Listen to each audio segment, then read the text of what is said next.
Tonight at 5, the new developments. ABC News obtaining video today, a video believed to be taken by the ICE agent who fired the fatal shots in Minneapolis, showing the moments leading up to and during the deadly shooting involving federal ICE agents. Behind the driver's seat of the maroon SUV, you will see Renee Good. And officers telling Good to get out of the car. She backs up, then forward, and shots are fired. Well, the Department of Homeland Security says the ICE agent who fired the shots was hit by the car. Good, of course, was killed, as you know. Good evening, everyone. Thanks for joining us. I'm Doug Proffitt. And I'm Connie Leonard. In a statement to Minnesota Public Radio, a couple had stopped to support their neighbors, saying, "We had whistles, they had guns."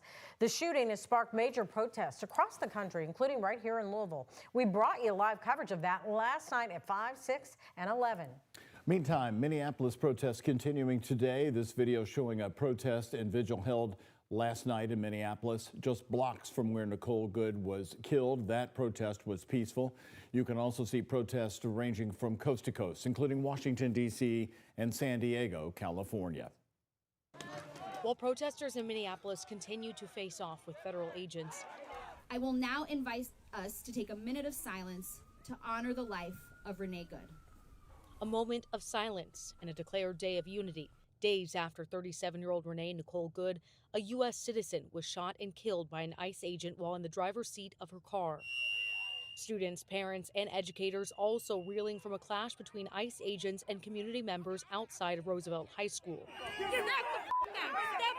I was hit with a rubber bullet just by standing there on the Minneapolis Public Schools property as a bystander. Some calling on ICE to stay away from school grounds. As we saw on Wednesday, they do the exact opposite of making schools safe.